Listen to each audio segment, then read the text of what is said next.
여러분 안녕하세요. 오늘 2018년 7월 9일 월요일입니다. 오늘 아마 전국에서 비가 내리는 것 같은데요. 지금 서울에도 비가 내리고 있습니다. 오늘 안토니오 제123차 전화 생방송을 시작을 하겠습니다. 우리 크리스티나 범님께서 오늘 일찍 들어오셨네요. 예, 맞습니다. 1등이네요. 이어서 우리 신의 물가님, 안녕하세요. 반갑습니다. 우리 어제까지는 122차 방송을 하면서 실시간 방송에 오신 분들이 최고 한 450분 가까이 그렇게 오셨다 가신 기록을 남기고 있습니다.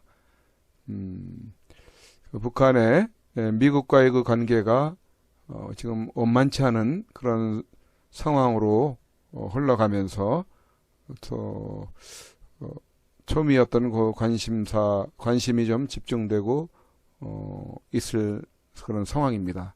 오늘도 우리 안토니오를 통해서 어떠한 내용 뉴스들이 주류를 이루고 있는지 전화를 연결해서 들어보도록 하겠습니다. 들어와 계시는 우리 김대한 국민님, 오늘 또 관리를 좀 부탁을 드려야 될 것 같습니다. 선수아님도 어서 오시고요. 정상희님, 이창우님, 예, 반갑습니다. 우리 안토니오를 바로 연결을 하도록 하겠습니다. 잠시만 기다려 주시기 바랍니다. 예, 신호가 가고 있습니다. 바로 받으시네요. 예, 안토니오님. 여보세요? 네, 안녕하세요. 네, 안토니오님, 네, 안녕하세요. 네. 예, 그쪽에도 비가 오지요? 올 것 같은데요? 전국적으로. 저는 비가 지금 안 옵니다. 그쪽엔 비 안 옵니까? 네. 저쪽 서산 쪽에는 비가 오는 것 같더라고요. 아까 서산에 계신 분하고 아, 통화를 했는데, 예, 비가 온다 그러고, 여기 서울도 비가 오고 해서 아마 전국적으로 좀 비가 내리지 않겠나 싶었는데, 우리 안토니오님이 계신 곳은 지금 비가 안 내리고 있군요. 예. 네. 어제 우리 그 시청자분들이 많이 들어오셨어요. 447, 한 450명 가까이 그 네. 전날에 비해서 한 배 이상 실시간 방송에 들어오셨었습니다. 오늘은 또 비가 오는 가운데서 우리 울적한 그런 그 날씨, 그런 그 관계 속에서 또 이런 방송을 들으려고 하시는 많은 분들이 또 있을지 모르겠는데요. 우리 먼저 방송 전에 우리 시청자분들하고 인사 나누시면서 시작을 하도록 하죠. 네. 네, 오늘 사실 뭐 지금 우기철이라 비가 많이 쏟아지고 그래서 좀 마음도 좀 우울하죠. 예, 또 더구나 또 그 한반도 문제 때문에 또 그렇지만 또 대한민국 지금 현재 우리 좀 정치적으로 문제가 상당히 심각하죠. 여러 가지로. 그러게요. 그래서 이제 뭐 어찌됐든 뭐 전 잘 될 거라고 보고 있습니다. 그 우리 애청자님들이 또 그렇게 우리 지금 마지막 남은 두 개는 이미 정치되고 하나 남은 이 방송을 위해서 이렇게 많은 분들이 찾아주신 거 너무너무 감사합니다. 네. 오늘도 주로 북한 미국 관계 뉴스가 주류를 이루고 있나요? 그렇죠. 아무래도 저 사실 미국의 그 언론 매체들은 현재 북한이 그렇게 갑작스럽게 돌변한 상황에 대해서 이제 다소 많이 당황하는 편이죠. 그리고 사실 북한이 이런 이제 소강 상태를 앞으로 몇 시까지 이제 북한에서 그러니까 일방적으로 사실상 자기들의 비핵화에 대한 아주 본보 장관이 거기서 나오고 나서의 아주 정반대되는 그런 그래서 아주 원색적인 비난을 했지 않습니까? 네. 그랬을 때 과연 북한이 저는 당분간 소강 상태로 가지 않을까 그렇게 생각합니다. 이 쟤네들은 현재 미국이라는 나라를 갖다가 과거에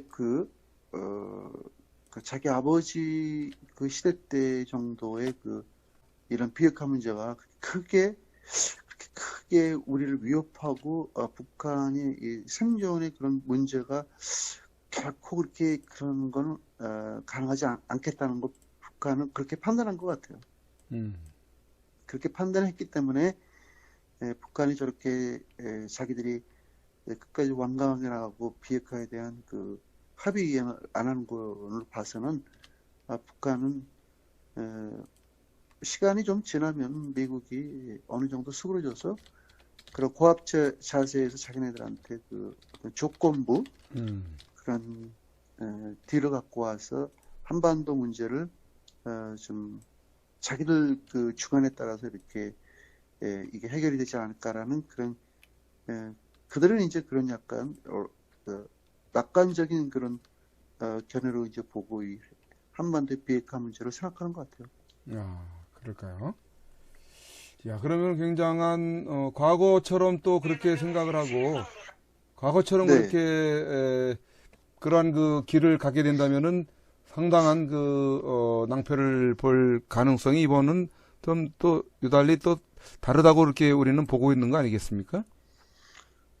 그렇죠. 바로 그건데 현재 미국의 입장은 보다 더 강경한 그 과거보다는 강경하게 북한을 다루겠다는 입장이죠. 근데 이제 북한은 그 과거에 그 자기 그뭐 조금 전에도 얘기했지만 그 자기 아버지 시대 때 그런 연상만 지금 하고 있는 거죠. 네. 설마 미국이라는 나라가 음, 우리가 비핵화를 합의의행에 대한 걸 준수를 안 했다고 설마 공격을 하겠느냐? 네.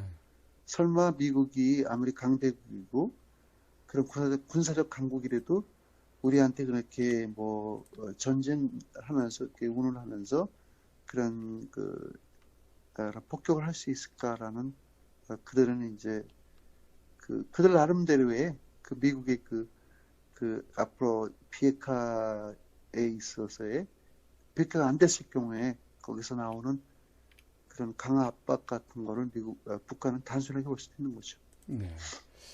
아, 그 북한을 좀 진정성을 가지고 트럼프 대통령이 지난 싱가포르 회담 때 네, 대했던 것 같은데 이번에 그 네, 폼페이오의 북한 방문 이후에 북한의 예상치 않았던 그러한 부분들에 대한 발언을 이렇게 들은 트럼프께서는 오늘 그 주신 그 내용을 보면서 북한의 속을 이제야 알았다. 내 생각이 네. 부족했다. 이렇게 실토를 하지 않았습니까? 트럼프가? 근데 실토를 했다기보다도 이제 그러니까 그렇게 그 예. 전에 트럼프 대통령이 근데 사실은 그거는 트럼프 대통령의 그런 화보이라든가 네.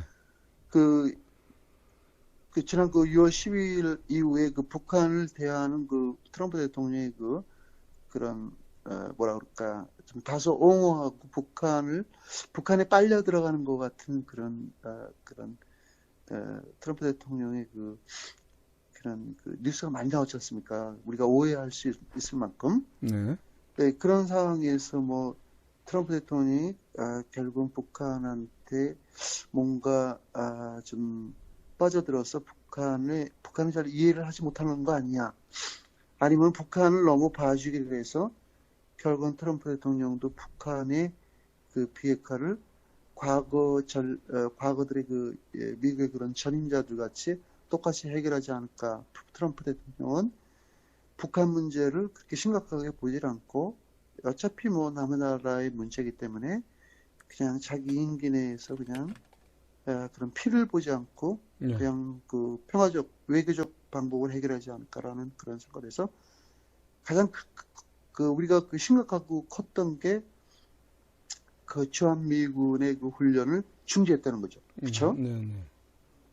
네, 그랬을 경우에 우리가 그때 주한미군 훈련까지 중지하면서 북핵을 꼭 저렇게 봐주면서까지 저렇게 해야만 되느냐라고 뭐 많은 사람들이 그렇게 대다수 사람들이 그렇게 생각을 하지 않습니까? 그건 뭐 꼭 대한민국뿐만 아니고 미국 조화에서도 주한미군 군사 훈련까지 중지를 해가면서 비핵화를 해야만 되느냐라고 이제 많은 사람들이 트럼프 대통령의 그런 처신에 대해서 질책을 했죠. 근데 사실은 트럼프 대통령이 그건 잘한 거죠. 왜냐면은 트럼프 대통령은 북한이 실질적으로 25년 동안 못 이룬 그런 비핵화를 김정은이가 그때 그 당시에 그 트럼프 대통령이 대놓고 면전에 대놓고 꼭 비핵화를 이루고 여태까지 우리 3대가 이루지 못한 그런 비핵화를 내 선에서 모든 걸 다 해결하겠다라는 확실한 그 언지를 줬고 거기다 서명을 한 거지 않습니까? 언질도 언질이지만 그 합의문에다가 서명을 했기 때문에 사실상 트럼프 대통령 입장에서는 김정은이를 좋든 싫든 그가 그렇게 대놓고 그렇게 거짓과 그런 뭐 진짜 신빙성 없는 그런 발언을 해도 트럼프 대통령은 그걸 믿을 수밖에 없던 거예요. 또 그 트럼프 대통령은 지금도 그런 얘기를 합니다. 북한을 그러나 좀 계속 믿고 싶다. 북한이 물론 비핵화를 하기가 어려운 그런 상황인지 몰라도 나는 끝까지 북한을 믿고 싶다. 이런 얘기를 계속 하잖아요. 그랬을 때 트럼프 대통령이 오늘 그 얘기는 나는 이제 북한이 그런 그 속내 북한이 결국은 비핵화를 하지 않겠다는 그런 의도로 보인다 이렇게 얘기하면서 한미 군사 훈련을 다시 강해야 되지 않겠냐라는 그런 어제 그런 비핵화의 그런 실패로 인해서의 미국의 그 한미 군사 훈련이 다시 대두가 된 겁니다. 그랬을 때 군사 훈련을 중단한 거를 이제 사람들은 내가 물론 그 비핵화를 실현하기 위해서 했었지만 나의 생각은 다소 좀 부족한 면도 있다는 그 일종의 뭐 자기가 주한 그 미군 훈련하고의 그런 연계됐을 때 너무 그 북한을 믿고 믿었다기보다는 북한을 너무 믿었다는 게 아니죠. 그건 내가 잘못 얘기한 거고 북한을 믿고 안 믿고를 따라서 그 북한이 본래 저 종족들이 본래 그 거짓과 선 그 도발 그런 아주 굉장히 믿을 수 없는 그런 세계 유례 없는 그런 정권이잖아요. 그래서 트럼프 대통령은 이걸 본 거죠. 북한의 그런 진정성보다는 예.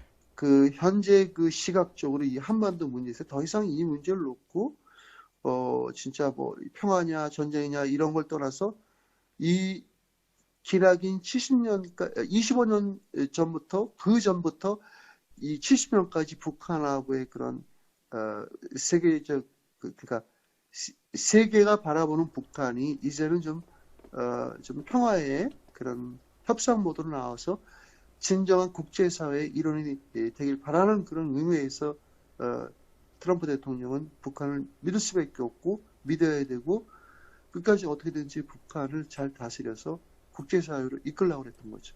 네. 어쨌든 북한의 이런 요즘에 일련의 그런 그 태도를 통해서 북한의 속을 이제 알았다 이렇게 어쨌든 트럼프 대통령님이 얘기를 하지 않았습니까? 오늘 뉴스에 나왔는가 본데요. 그 소식이. 그거는 내가 지난번에 3일 전에 또 트럼프 대통령이 그런 얘기, 5일 전인가? 북한의 비핵화는 사실상 무너졌다. 그런 얘기를 트럼프 대통령이 했잖아요. 네. 내 생각하고 너무 다른 북한의 김정은 생각이 너무 다르기 때문에, 내가 볼 때 사실상 북한의 비핵화는 무너졌다. 이렇게 얘기했지 않습니까? 그러니까, 트럼프 대통령이 우리가 지난 한 달 전에 그런, 북한하고 그런 회담 전에서부터 믿지 못할 그런 체제지만, 그래도 한반도에 비핵화를 하기 위해서 할 수 없이 믿을 수밖에 없었던 그런, 트럼프 대통령 입장에서도 그런 입장이 됐던 거죠. 네. 오늘, 어쨌든 주신 뉴스의 내용에는 회담 한 달도 안 되어 미국과 북한은 관계가 멀어졌다, 그리고 또, 북한과의 회담에서 그들은 한 발짝도 물러나지 않았다, 이런, 그 서운한 듯한 그런 내용들에 좀 주류를 네. 이루고 있는 것 같은데요. 그리고 그 외에 또 항공기 여객기 불안한 징조라는 그런 기사도 좀 있는 것 같고 어쨌든 이제 네. 그러면은 어떤 소식부터 전해주실지 한번 시작을 해주시죠, 뭐. 네. 그, 뭐, 그, 어, 날씨도, 비도 오고 그런 날씨라 사실은 그 노래라도 한 곡 듣고 시작했으면 더 좋았던 건데, 또 갑자기 이렇게 방송을 갑자기 하다 보니까, 그냥 제가 바로 뉴스로 들어가겠습니다. 그, 이 기사는 사실 그 로이터 기사인데요. 그 본베어 장관이 이제 그 어저께 그 북한이 사실 본베어 장관도 저 벙신 거예요. 쉽게 얘기하면은 네. 막말로 얘기하면 진짜 뭐 그런 거 있지 않습니까? 갑자기 뒤통수 맞은 거잖아요. 네. 갑자기 무슨 전동체 쳐버린 거. 제가 봐도 본베어 장관이 너무 당황했을 것 같아요. 왜냐하면 평양을 떠나기 전까지만 해도 북한 그 김영철하고 최선인가 네. 최선님. 그들은 비핵화에 대해서 반대 입장을 이야기를 안 했습니다. 그러니까 그들은 그 상태에서 본베의 이야기를 계속 듣고 자기는 나름대로의 계산을 한 거죠. 그래서 이제 어느 정도 완전한 비핵화라는 게 안 됐지만 그래도 이제 본베어 장관은 계속 이어나갈 수 있는 그런 여지를 남겨놓고 나온 거죠. 평양을. 네. 일반 하나대 공항에 이제 본베어 도착하는 이제 그 도착 소식이 북한 놈들이 이제 딱 알고 나서부터 완전히 돌변해가지고, 원색적으로 미국을 갖다가 아주 완전히 무슨 저들의 그 깡패 같은 그 행동이, 우리를 갖다 이렇게 일방적으로다가, 우리가 뭐 꼭 그렇게 의무적으로 해야 될 일도 아닌데, 우리가 꼭 무슨 뭐 어떤 어떤 뭐 구속된 상태에서 너희들이 우리를 갖다가 그렇게 신문하는 식의 그런 비핵화는 이제 뭐 못 받아들이겠다고 이제 원색적인 비난을 한 거잖아요. 그러니까 이제 본베어 장관도 참 기가 막힌 거예요. 야, 저 북한이란 나라는 진짜 무서운 나라구나. 저렇게 사람들이 뒤돌아서면은 저렇게 번복하고 뒤돌아서면은 저렇게 아주 정반대의 이야기를 하는 저들하고의 무슨 어떻게 그런 뭐 국제적인 회담을 하고 어떤 그 국제사회의 그런 분쟁을 지들이 해결을 한다고 그래놓고 그 의도가 없는 사람들하고 어떻게 이런 일을 할 수가 있다라고 이제 그렇게 얘기를 하잖아요. 그렇게 했을 때 제가 추가적으로 더 그 북한에 들어가고 나서 이야기를 한 겁니다. 이제 사실은 자기도 북한을 믿었답니다. 믿고 왜 믿을 수밖에 없었냐면은 김영철도 워싱턴에 와서 그 김정은이가 꼭 비핵화를 꼭 할 거라고 이야기를 했고 김정은이가 2번씩이나 평양에 갔을 때도 직접 봤을 때도 나는 꼭 비핵화를 한다. 절대 나를 믿어달라고 그렇게 이야기를 또 했답니다.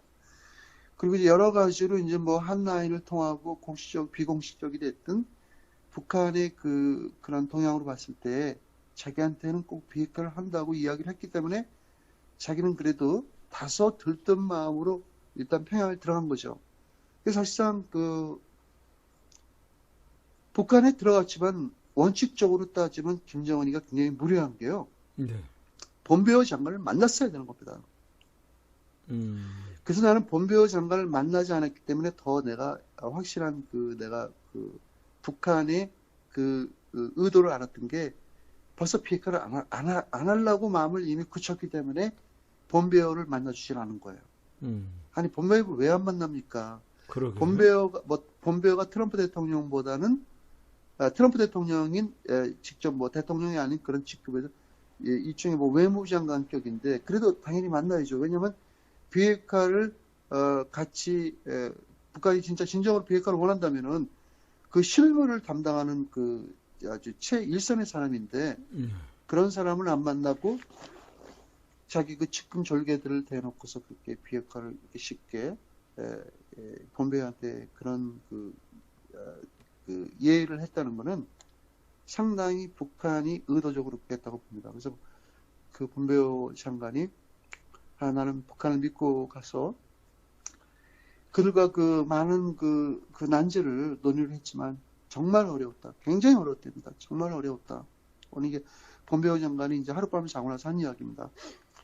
예, 그들은 사실상 나하고의 그런 내가 수차례에 걸쳐서 북한의 비핵화를 어떻게부터 시작을 해서 어떻게까지 끝내고 그런 과정을 내가 상세히 7시간 동안 내가 그들과 그들을 앉혀놓고 이렇게 얘기를 다 했지만 그 당시 그 협상 그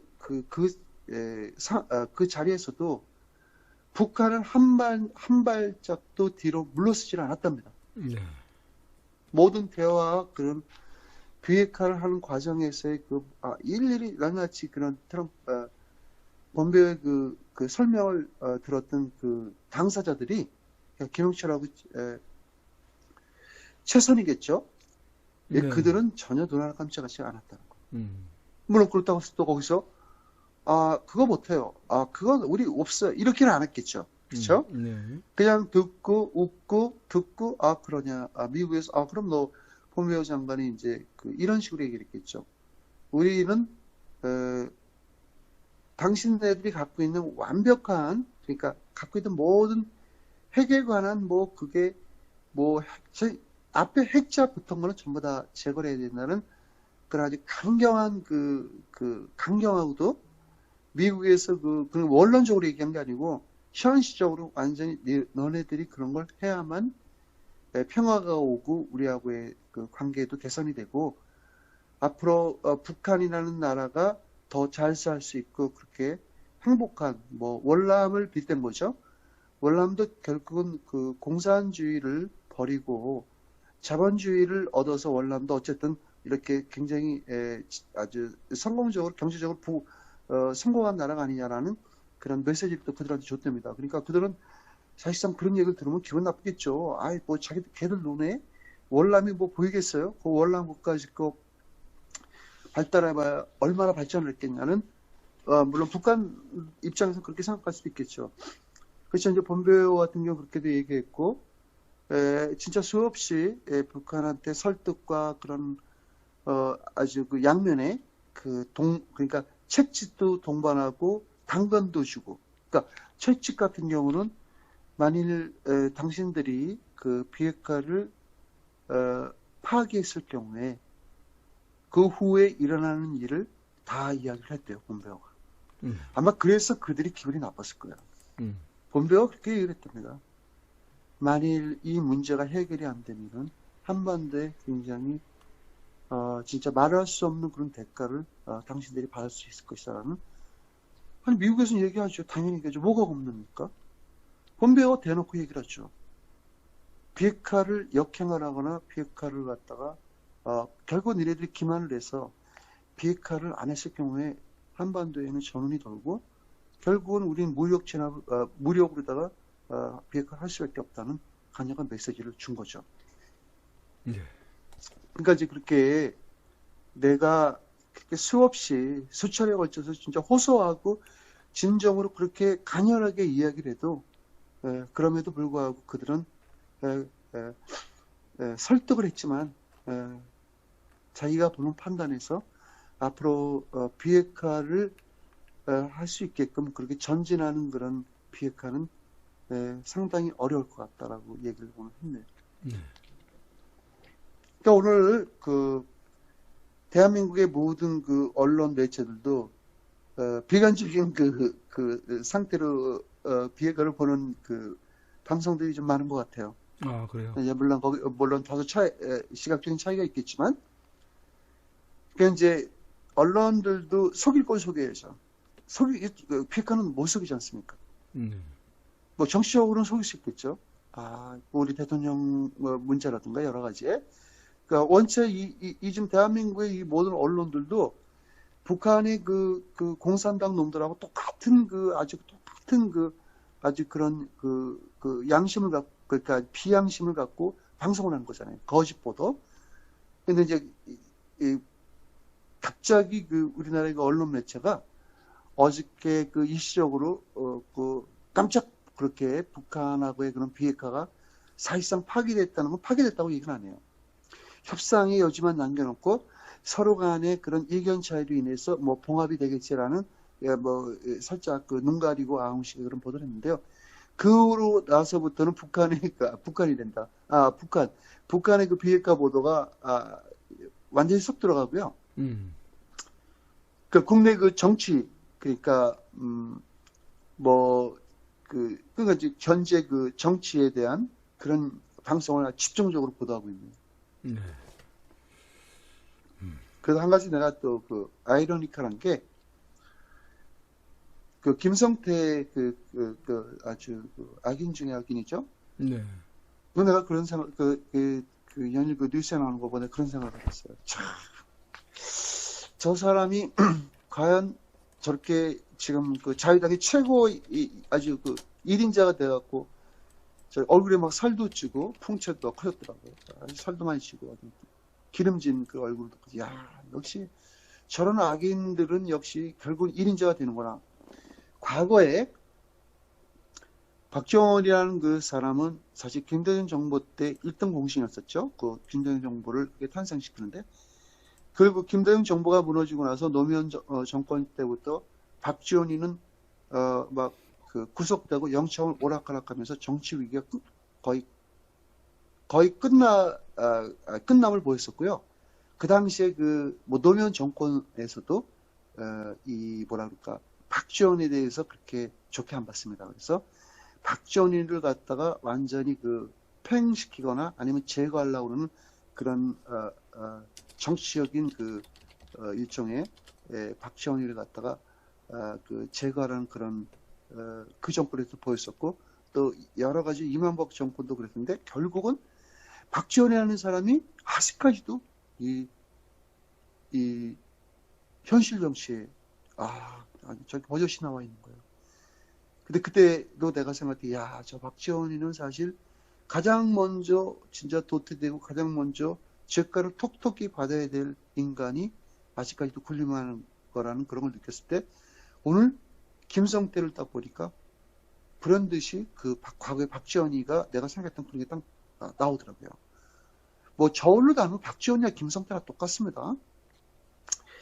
근데 김성태가 저렇게 자유당의 1인자가 돼가지고 그 자유당 그 국회의원들 100여 명을 다 힘으로 치면서 자기가 앞으로 그런 그 대정부의 그 앞으로의 그 자유당이 어떻게 이어나갈 것이라든가 아니면 뭐 현 상태에서 우리 자유당을 갖다 어떻게 잘 정리를 해서 앞으로 새로운 그 보수 정당으로서의 그런 이제 뭐 가치를 자기 나름에는 이제 아무래도 제가 당 대표니까 그렇게 이제 아주 저렇게 막 얼굴에 기름이 져갖고 저렇게 막 진짜 뻔뻔하게 저렇게 되는 거 보고 야 진짜 세상이 참 불공평하구나라는 걸 저는 또 한번 느꼈습니다. 네. 그래서 현재 이 자유당이 뭘 가지고 지금 뚫고 나가려고 그러는지 알아요? 그 문재인 정부하고 대항을 하면서 그 문재인 정부에 대한 그런 심판 내지는 그 행적, 거기에 우리 보수 정당의 대변이라고 자기들이 자청하니까 그럼 거기에 따른 그 문재인 정부하고의 그 대응하는 그런 자세를 보이는 게 아니고요. 그 제가 며칠 전에 보도했던 그 국군 기무사에서 그 당시 우리 그 아주 훌륭하고 아주 진짜 세계의 존경받는 그런 위인이었었죠. 우리 대통령께서 그 탄핵 그런 전국대에 기무사에서 저는 그 거짓말이라고 봅니다. 저는 그 100% 거짓말이라고 보는 게요. 완전 100% 거짓말이죠. 기무사에서 그런 계엄령을 선포해서 촛불 테러 집단들을 갖다가 탱크로 밀어버리겠다라는 그런 시나리오가 있었다고 해서 이제 그게 이제 국회에서 지금 막 시일비지 하는 것 같아요. 그래서 김성태가 철저히 이거는 내가 민주당 정부하고 따지겠다.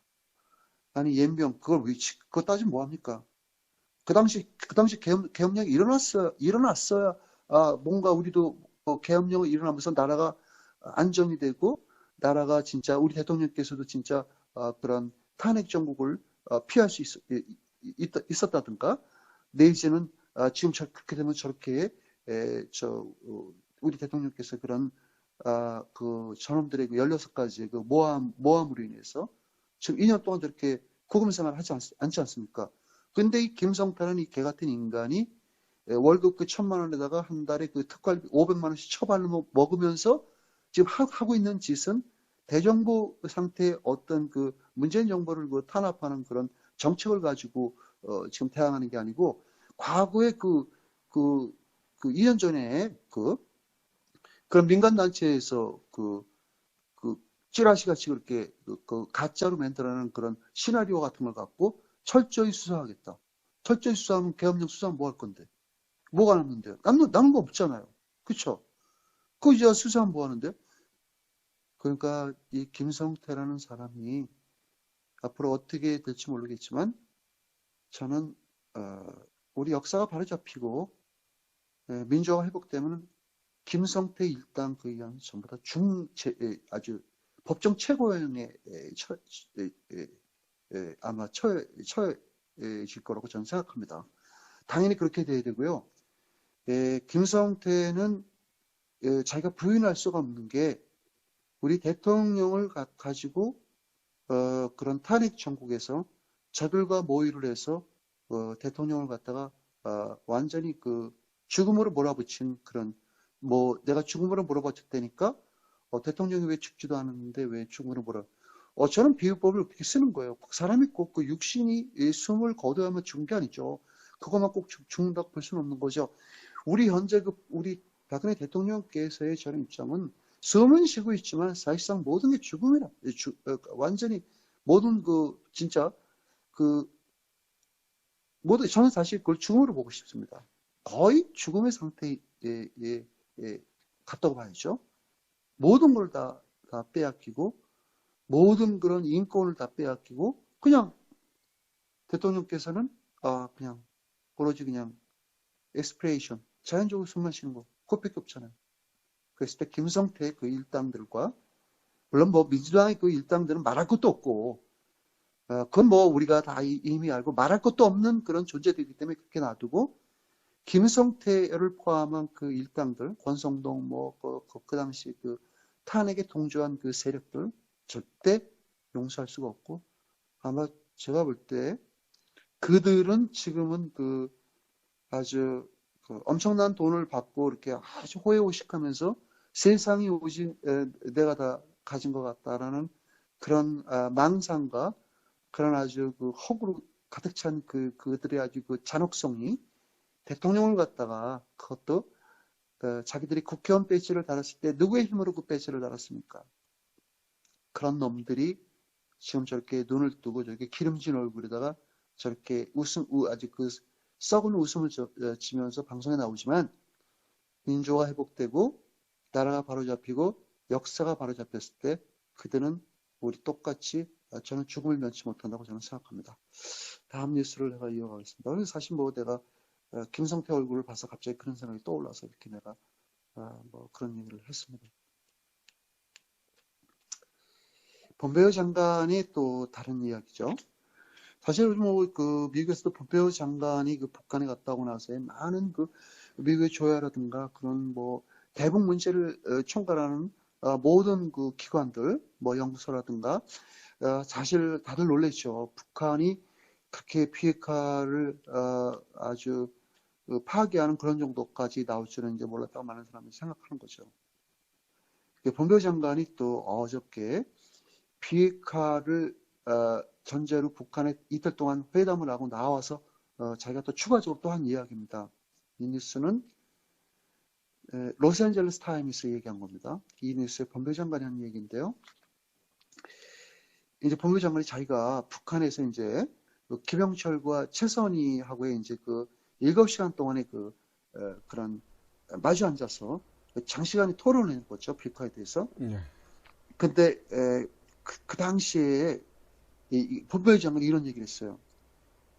그 당시 내가 평양에 있을 때 그들과 마주 보고 내가 들었던 이야기하고는 네.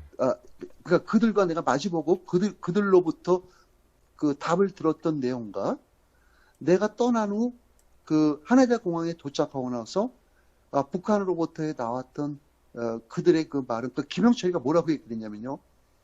그 내가 떠난 후 그 북한의 김영철이라는 사람의 말은 상당히 다르다. 아주 굉장히 디퍼런, 굉장히 다르다는 거예요.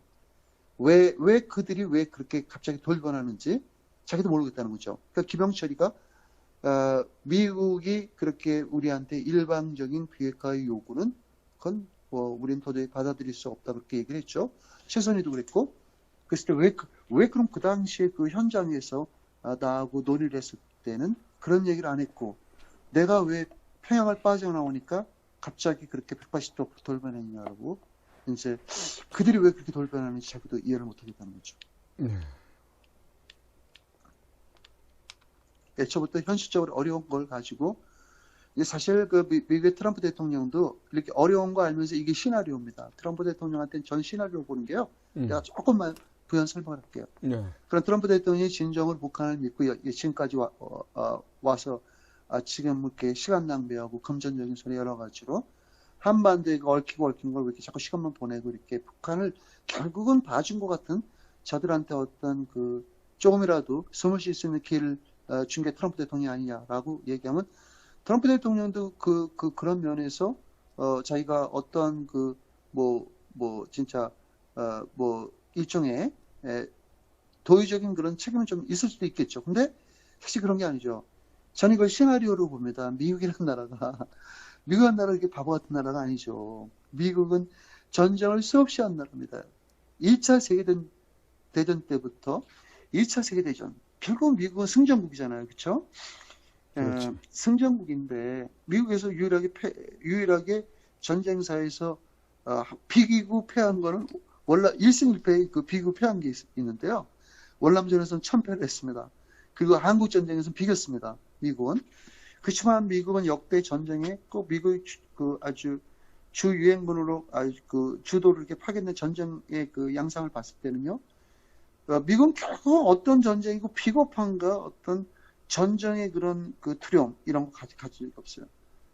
내가 북한이 그 공격을 많이 받았을 경우에 미국이 북한이 핵을 갖고 있기 때문에 상당히 두려워하고 한반도에서 그런 그 불꽃 터지는 전쟁이 일어났을 때 미국이 그런 걸 바랄까. 근데 사실 시리아나 북한이나 다를 게 뭐가 있습니까?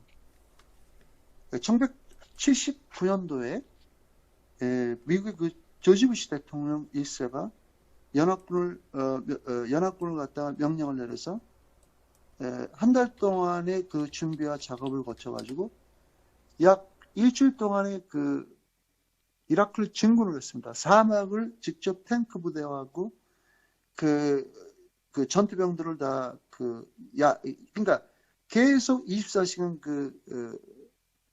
탱크 그러니까 육군 그 지상군들을 몰고 이라크 수도까지 진격을 한 거예요. 그거 아직까지도요. 그 유튜브 영상에 다 있습니다.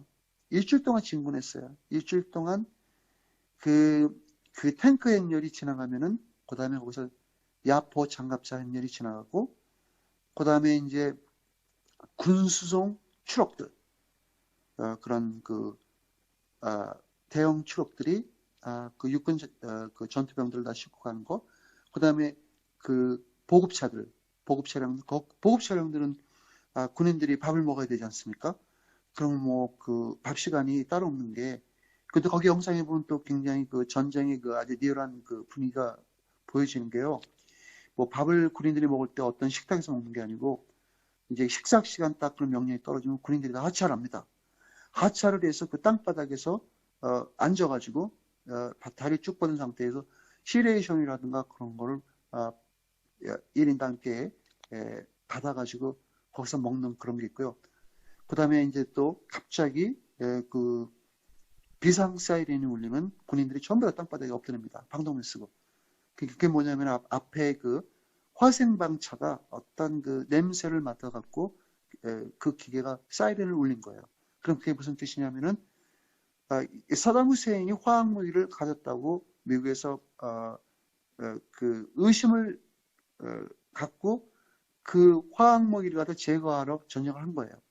그렇기 때문에 혹시 사담 후세인이 그런 길목에다가 화학무기를 갖다 매장해서 이걸 혹시 터뜨리지 않은가라는 또 막 굉장히 그 미군들이 막 그 순간이 막 그 불안하고 막 진짜 그 아주 전쟁 그 최고조의 그런 군인들이 강한 그 정신력으로 막 땅바닥에 엎드리면서 그 화생방의 그 사이렌이 이제 울려 퍼지고 그 순간이 지나가길 그 바랄 때 굉장히 긴장이 아주 긴장감이 아주 굉장히 높죠. 그게 전쟁의 이제 일부분이니까. 그랬을 때 이제 거기 앞에 그 작전관이 화생방은 화학무기는 아니다라고 다시 해제 명령을 딱 내려갖고 군인들이 다시 일어나갖고 빨리 재빨리 다시 차에 이제 타면서 이제 재차 이제 출격하는 그런 장면인데 바로 미국이 바로 이런 시나리오를 갖고 있는 겁니다, 지금.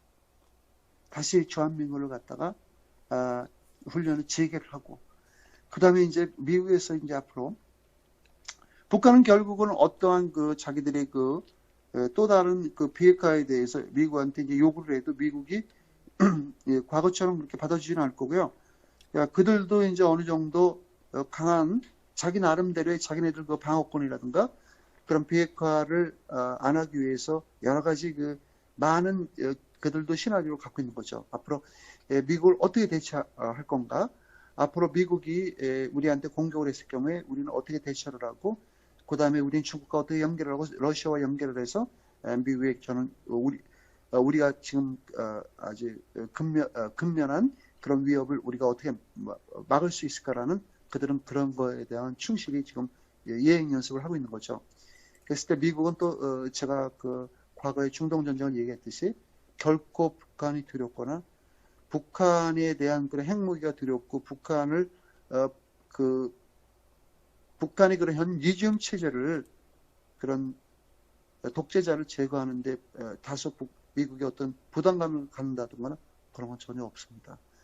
미국은 그때도 그렇게 이라크를 갖다가 그 조용한 이라크를 갖다가 그냥 침공을 해버렸어요, 미국이. 그 다음에 쿠웨이트도 역시 마찬가지. 아프가니스탄 전쟁은 마찬가지입니다. 아프가니스탄 전쟁 같은 경우는 9.11 사태 있죠, 여러분. 9.11 사태. 그 9.11 사태를 빈라단이 미국에다가 심어놓은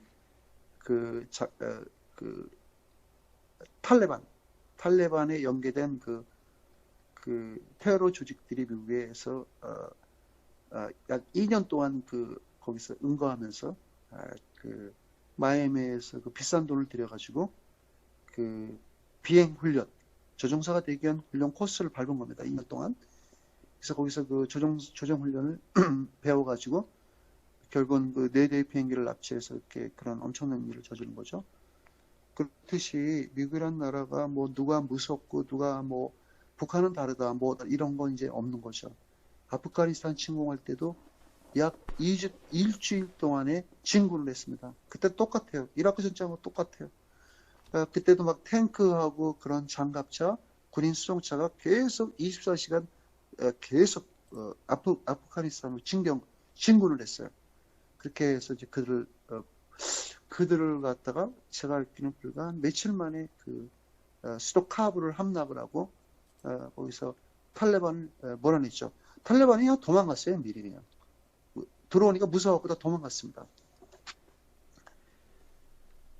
그냥 이제 미국이라는 나라가 지금 내가 볼 때는 만만의 준비를 저는 할 거라고 보고요. 아마 제 생각은 미국에서 이렇게 트럼프 대통령도 그렇고 모든 사람들이 북한의 비핵화가 안 되는 거를 어느 정도 이제 과거부터 그렇게 생각했지만 이제는 미국이 할 만큼 한 거죠. 북한에 대해서. 이제는 북한을 공격할 수 있는 모든 미국의 자세는 완벽하다고 볼 수 있고요. 오늘 공격해도 되고 내일 공격해도 되고 명분이 쓰는 거죠. 왜냐하면 북한이 6월 12일 날 싱가포르의 합의문을 이행을 안 했기 때문에 거기 정면 반대하는 사실상 그 합의문은 파기된 거예요. 그럼 아무 쓸모가 없어요. 그 합의문은 그 안에 초안에 앞으로 북한이 너네들이 요거를 제거할 수 있는 목록이 쫙 들어가 있습니다. 그 김정은이가 눈으로 보고 읽고 다 해석하고 사인을 한 거예요. 그랬을 때 김정은이가 그럼 왜 이제 와서 왜 그런 왜 그렇게 다 해놓고 왜 갑자기 돌변하느냐? 왜냐면은 돌변할 수밖에 없지. 그때 그 김정은이가 쇼거든. 그냥 쇼로 간 거예요, 쇼로.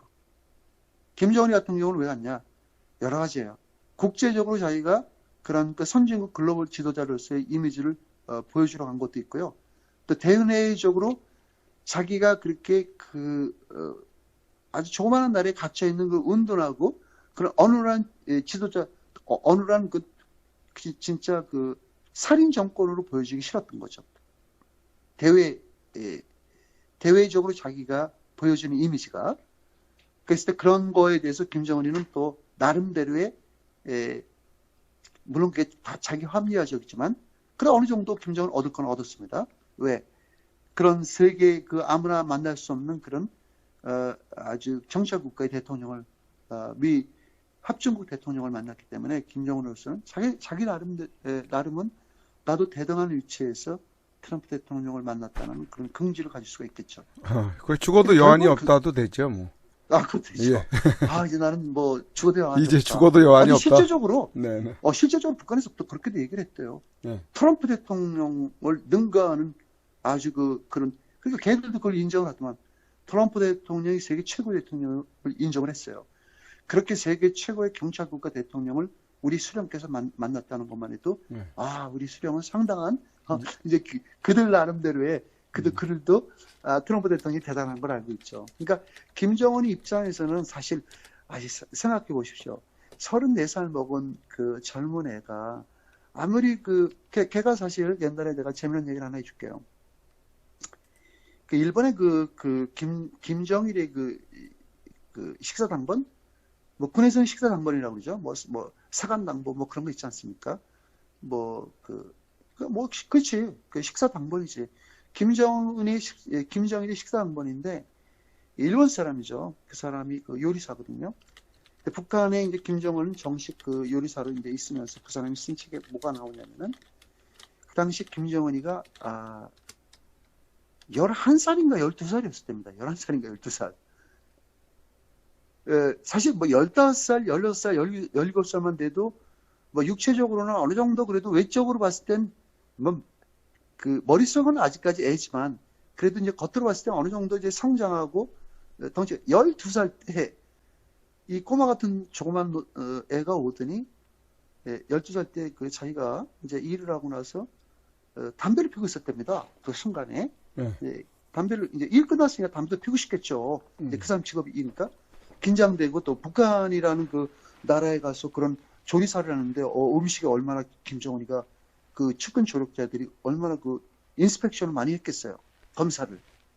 혹시 또 자기 수령한테 그 독극물이 들어갈 수 있는 독극물이 들어가고서 뭐 그게 바로 죽는 게 아니고 그런 독극물도 있대요. 그게 뭐 6개월이 1년이고 시름시름 앓다가 죽는 뭐 그게 진짜 있는 건지 모르지만 그런 정말로. 독극물이 있다고 그러더라고요. 네네. 그게 이제 시간을 네. 기간을 주는 그 텀인데요. 왜냐하면 거기에 그걸 투여한 그러니까 그걸 투여하고 자기가 그 범행에 연루되지 않기 위해서 아주 그런 시간을 갖고 그렇게 죽이는 그런 독극물이 있대요. 금방은 안 죽는답니다, 그게. 얼마나 그 많은 그 음식을 만들어도 그 24시간 뭐 경계도 할 수 있고. 왜냐하면 그 김정은이 먹는 걸 담당하는 사람이기 때문에 잘못 먹으면 죽을 거 아니야. 그렇죠. 그러니까 아무래도 감시를 많이 하겠죠. 근데 대우는 굉장히 해줬답니다. 근데 이 일본 요리사가 이 사람이 나이가 많아요. 지금 어떻게 김정은이가 아버지라고 부를 정도의 그 나이인데 그 당시 12살 먹은 꼬마가 딱 오더니 이보라고 담배 하나만 달라고 그렇게 하더래요. 김정은이? 자기한테. 김정은이가 오더니 나한테 담배 하나만 줄 수 없냐고 그러더래요. 12살 때? 12살 때 그래가지고 그 12살 때. 제가 웃었대요. 네. 너 담배 필 줄 아냐 그랬더니 담배 핀다고 그러더래요. 그때 맞담배를 했대. 그때부터 계속 담배 줬대요, 자기가. 꼴초인 것 같아요. 김정은이. 네? 꼴초 같아요, 꼴초. 담배를 많이 피는 것 같아요. 그러니까 김정은이가 어렸을 때부터 담배를 꽤 좋아했답니다. 네. 그랬을 때 제가 이제 그런 얘기를 과거 얘기를 했지만 그렇게 이제 34살 먹은 애가, 알아요? 뭘 알겠습니까? 더군다나 김정일하고 또 틀립니다. 김정일은 그래도 40대 중반 될 때까지 아버지 밑에서 이인자 역할을 해서 어느 정도 정치적으로다가 그런 연료를 쐈습니다. 자기 아버지로부터. 근데 김정은이 같은 경우는 그 당시에 김정일이가 하드텍으로 죽기 전까지만 해도 그런 정치적 수용을 그렇게 받지는 않았어요. 근데 갑자기 아버지가 죽고 나서 대업을 이어받다 보니까 얘도 아마 나름 당황하고, 아마 내가 볼 때 지금도 지금도 이렇게 김정은의 이렇게 모습을 가만히 보면은 뭔가 어색해요. 트럼프 대통령하고 만나고 굉장히 어색하잖아요. 뭔가 두려운가? 그러니까 트럼프 대통령을 정면으로 바라보지 못하잖아. 행동이 트럼프 대통령이니까 악수를 먼저 딱 잡으면서 악수를 하니까 김정은이가 다소곳이 했어요. 다소곳이 한 이유가 있어요. 나이가 어리기 때문에 우리 한국 사람들의 사고방식은 아무리 못된 놈도 상대방이 나이가 수십 년 높고 그런 사람한테는 두 손을 갖다 공적에 한 그런, 나름대로의 그런 습성이 있습니다. 그래서 트럼프 대통령이 악수를 딱 하니까 놀래갖고 악수를 공손히 받으면서 트럼프 대통령이 앞쪽을 확 끌어올리잖아요. 그래, 악수하자. 잘 왔다. 이런 식으로. 근데 당황하잖아요. 그런 거 봤을 때 김정은이 아직까지 애거든요. 근데 이런 젊은 지도자, 일종의 지도자지만 자기가 앞으로 그런 70년 동안 못 이룬 비핵화를 이루려고 나왔다고 자기가 그렇게 자평한 거잖아요. 나는 아버지보다도 더 못한 거를 꼭 내가 해야 되겠다. 또 그래서 이제 트럼프 대통령도 아버지가 못 이루는 그런 아주 엄청난 비핵화를 젊은 지도자는 내가 생각보다 굉장히 총명했다. 트럼프 대통령 그런 얘기도 했고 굉장히 스마트한 사람으로 보인다라고 또 김정은을 갖다가 추켜 세운 것도 있습니다. 그러니까 이제 그런 거를 막 추켜 세우니까 사실 그런 거는 우리가 좀 약간 헷갈리고 그러죠. 트럼프 대통령의 마음이 진짜 본 마음이 저런가. 그런 게 아니고 트럼프 대통령은 주관적인 면에서 모든 걸 이렇게 때까지 김정은을 바라보는 시각적으로 바라봤을 때 모든 걸 그렇게 주관적으로 다 판단한 겁니다. 그래서 이제 김정은이 과연 70년 동안 못 이룬 비핵화를 이루면 북한은 정상적인 국가가 되는 거고, 많은 진짜 물적인 그런 경제 번영을 일으켜서 북한 주민들도 그동안 반세기 동안 그렇게 아주 처절하게 살았던 그들의 삶에 새로운 변화를 줘서 진짜 대한민국과 서방 세계 국민들이 모든 사람들이 똑같이 이렇게 부여된 그런 인간으로 따지면은 그런 보편적인 삶, 보편적인 삶이 뭡니까? 우리가 밥 굶지 않고 그냥 병 안 아프고 모든 게 사회에서 이렇게 자유를 갖고 그게 사는 거, 그게 보편적인 삶이잖아요. 그 최소한의 그런 보편적인 삶을 북한이 비핵화를 하게 되면은 가질 수가 있다는 거죠. 그렇게 하고 이제 본베어가 수많은 시간을 그렇게 이제 설명을 하고 그렇게 익스플레인하고 여러 가지 하는 그런 과정에서 북한이 정상 국가가 되기를 바라겠다는 거죠. 근데 만일 정반대로 만약 그런 경우가 안 될 경우에는 이래서 김영철이가 그런 얘기를 한 겁니다. 내가 아까 전에 그 얘기를 내가 했어야 되는데 이래서 김영철이가 그런 얘기를 한 겁니다. 본베가 이런 얘기를 하고 왔대요. 북한 당국자들한테. 어차피 김정은도 못 만나니까. 아니 너네들이 비핵화를 안 했을 경우에 일어날 수 있는 일을 내가 설명을 해주겠다고 했답니다. 아니 안 됐을 경우에 북한은 엄청난 가혹한 대가가 따를 것이다. 사실 이런 얘기 못하죠. 비핵화가 예선호가 안 된 상태에서. 근데 이런 얘기를 본베는 했답니다. 엄청나고 가혹한 대가가 따를 것이다. 라고 그들에게 각인을 시키고 왔답니다. 그 두 사람한테. 그러니까 니네들만이 비핵화를 이렇게 우리를 갖다 기만하고 우리를 또 속이고 내가 계속 이런 식으로 나간다면 트럼프 대통령 결국은 너네들한테 폭탄을 던질 수밖에 없는 그런 참혹한 죽음의 결과가 올 수 있으니까 알아서 잘 판단해서 너네 수장인 김정은한테 미국의 입장은 이렇다. 비핵화를 온전하게 하면은 모든 평화와 물질을 다 제공해주고 북한을 갖다가 자유롭게 해줄 수 있겠다라고 했고, 두 번째, 만약 비핵화를 안 했을 경우에는 전쟁의 참화가 오고 결국은 죽음으로 갈 수밖에 없는 북한의 그런 암울한 일이 발생할 것이다. 그런 대가를 니네들이 치울 것이다라는 아주 강력하고도, 북한이 들으면 진짜 화나고 진짜 가슴이 벌렁벌렁 뛰는 그런 얘기를 그들한테 각인시키고 왔답니다.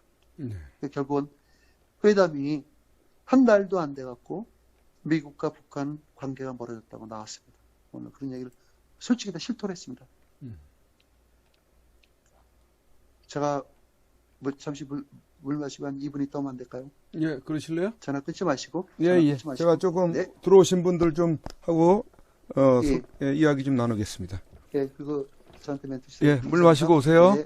예. 네. 우리 김대한 국민님 들어오셔서 지금 또 우리 그 시청자분들하고 또 따뜻한 이야기를 나누고 계시네요. 또 환영해 주시고, 그리고 또 우리 자유전사님이 좀 방금 전에 또 합류를 하셨습니다. 오늘 그 김수님은 여대생 3학년인가 2학년인가 알바 방학을 하면서 알바를 하게 된 것 같아요. 그래서 실시간 방송에 이렇게 들어오시기가 쉽지 않은 그런 상황이 되셔서 조금 미안해 하시는데, 너무 그렇게 또 걱정하지 말으라고 이렇게 또 알았다고 이렇게 제가 답변을 해줬습니다. 여러분, 김수님이 안 보이더라도 인사는 하시고, 왜 안 들어오시냐고 그러지는 마시고, 알바 잘해서 참 또 방학 기간 동안에 또 충분히 그런 어떤 재정적으로 좀 많이 좀 비축을 해 놨으면 좋겠다, 이런 또 이야기도 하시면서, 나중엔 또 그렇게 녹화된 방송을 또 우리 김수님이 보시게 될 터이니까 여러분들 그렇게 또 인사 따뜻한 말씀을 또 남겨주시기 바랍니다.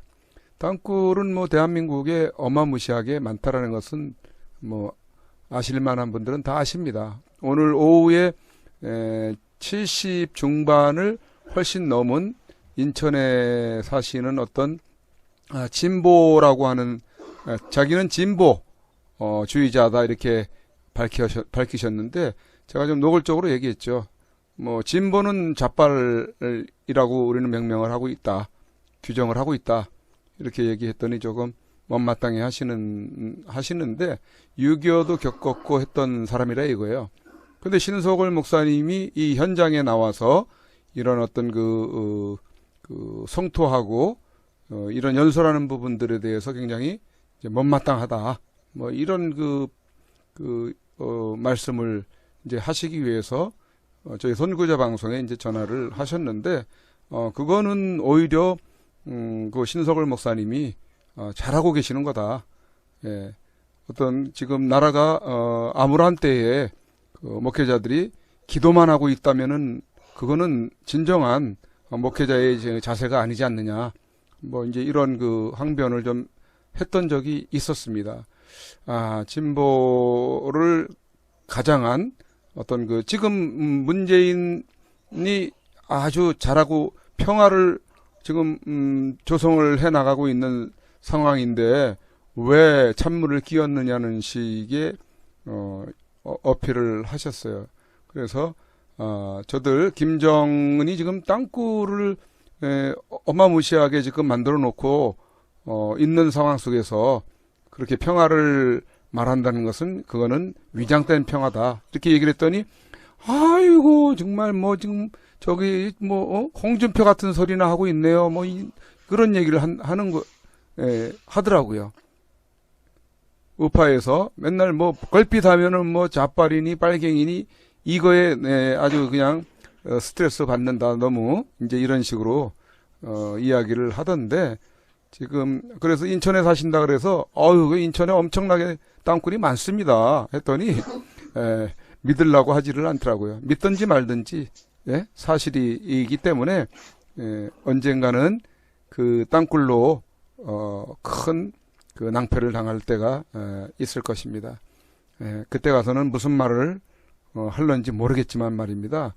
요즘 60을 훨씬 70을 훨씬 넘은 사람들 가운데서 이 진보라고 하는 사람들의 색깔이 굉장히 참 분명하게 나타나고 있는 거죠. 벌써 사상 자체가 우리하고는 다르거든요.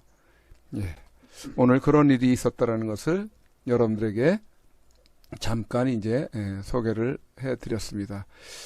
우리 허정숙 여사님도 오셨고 또 한승희님, 김기영, 다른 김기영님이시네요. 여기 이 모양새가 좀 틀린 거 보니까 안토니오님과 선구자 방송 덕분에 답답한 시국에 다소 위로를 받습니다라고 적어주셨고 김영자님, 핑크로즈님, 극기태님도 들어오셨고요. 속속 또 우리 애청자들이 많이 들어와 계시네요. 허순봉님도, 김도희님도, 그리고 권영숙 우리 작가, 그림을 그리시는 작가님도 오늘은 들어와 계시네요. 요즘에 우리 선한목자TV 충청도에 복음방송을 하시는 선한목자TV의 우리 최창랑 목사님, 그리고 논산댁이 요즘 여기 실시간 방송하고 있는 걸 모르는지 요즘에 계속 안 보이시고 계시네. 제가 따로 연락을 좀 해놔야 될 것 같습니다. 우리 안토니오님이 자리를 잡으셨나 모르겠네요. 아직 안 잡으신 것 같네요. 참 어떤 신앙과 현실 속에서 너무 어떤 그 괴리를 착각을 하는 분들이 많은 것 같아요. 그냥 기도만 하면은 된다. 그게 행함이 없는 믿음은 죽은 믿음이라 그랬는데 국가를 위해서 국가를 위해서 행동을 해야 될 때 행동을 안 하면은 어떻게 되겠습니까? 당연히 나라 공산화 되고 난 다음에 신앙생활을 할 수 있습니까? 북한의 그 상황을 보면 못한다라는 것을 우리는 분명한 교훈을 가지고 있음에도 불구하고 아직도 대한민국에서 신앙생활을 한다고 하는 목회자라든지 성도들이 그런 착각 속에 착각보다도 비겁한 거죠. 자기들이 그렇게 행동하지 않음으로 인해서 비겁한 이야기를 하고 있는 거죠. 우리 안토니오님이 자리를 잡으신 것 같습니다. 여보세요? 네네. 죄송합니다. 네. 다시 왔습니다. 계속 이어가시죠, 그러면. 네. 이제 미국에서도 나온 뉴스가 하나가 뭐가 있냐면은, 미국에서 이제 이건 CNN 보도인데요. CNN? 예상과 달리 북한과 네. 그런 어저께 이틀 동안의 회담이 그렇게 진정성이 없는 북한의 의도를 봤을 때 북한과의 그런 미국과의 관계가 적대적 감정으로 변하고 있다. 트럼프 대통령이 과연 어떤 길을 앞으로 갈지 모르겠다고 이렇게 논평을 했고요. 앞으로 북한 문제에 있을 때는 강한 아주 압박이 트럼프 대통령이 결국은 올림픽 전에 상태로 이제 전 돌아갈 거라고 봅니다. 네. 군사훈련 제가 볼 때 이제 8월 달에 을치 프리덤 가디언 훈련이 예정이 되어 있는데요. 그거는 아마 저는 그냥 바로 중단 없이 실행할 거로 보고, 일본이 미국 어저께 폼베오 장관하고 회담을 하면서 일본에서 뭐라고 얘기했냐면은 일본이 뭔가를 예측하고 있는 것 같아요. 네. 내년에 사상 최대의 군비 증강 증액을 일본이 올렸거든요. 이 전화 그 에코가 다시 울리고 있는데 제가 끊고 다시 해줄 수 있나요? 네, 다시 연결할게요. 네. 네. 이게 어느 정도 방송을 하다 보면은 매번 그런 건 아닌데 간혹 에코 울림 현상이 있는 모양입니다. 다시 연결하겠습니다. 잠시만요.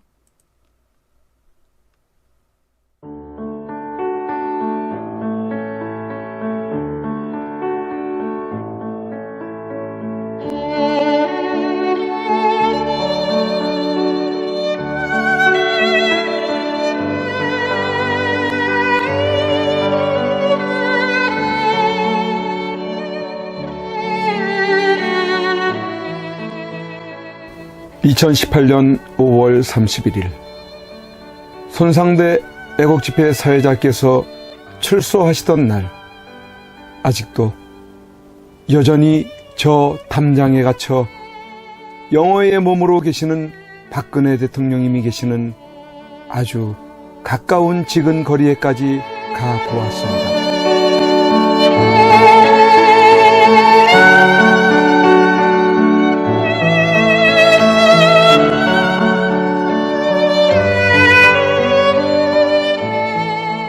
이런 곳에서 박정희 대통령님의 딸이자 아무 죄 없이 탄핵당하고 유린당해 감옥에 1년을 넘게 갇혀 고생을 하고 계시는 박근혜 대통령께서 계시는 곳이란 말이던가.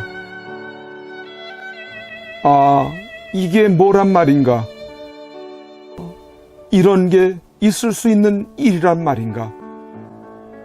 그러나 엄연히 지금 현재 대한민국 땅에서 자행되고 있다는 사실에 몸서리 쳐줘야 하지 않는가. 그런데 세상은, 언론은, 지식인들은, 정치인들은, 국민들은 왜 이렇게도 쥐 죽은 듯이 조용한 것인가? 내가 아닌 남이 당하는 일이기 때문인 것인가? 대통령께서는 저곳에서 1년이 넘는 긴 시간 동안 과연 무엇을 생각하고 계셨을까? 지난날 청와대에 계실 때 함께 곁에 서 있었던 배신자들이 누구인지를 아시고 분을 사귀지 못하고 계실까? 아니면 자신으로 인해 대한민국이 너무 무너져가고 있는 것을 염려하고 계실까? 우리 국민들은 바란다. 부디 대통령님께서 강한 정신력으로 버티시고 건강을 유지하셔서 반드시 복귀하시고 형편없이 무너지고 부패하고 비리 공화국이 되어버리고 빨갱이들로 점령되어버린 이 땅을 기경하여 다시 씨를 뿌리고 옥토로 만들어 다음 통일한국을 일구어갈 나라로 만들어 주기를. 왜냐하면 박근혜 대통령님만큼 깨끗하여 믿을 만한 사람이 없기에.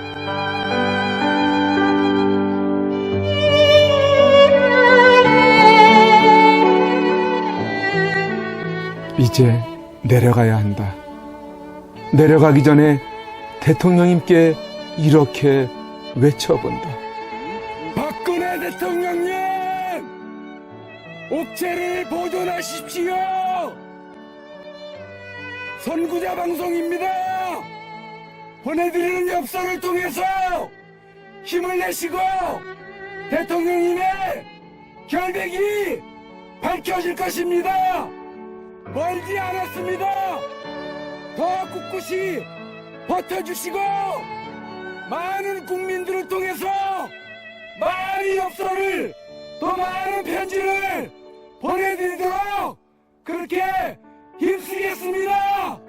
건강을 지켜주세요. 안녕히 계세요.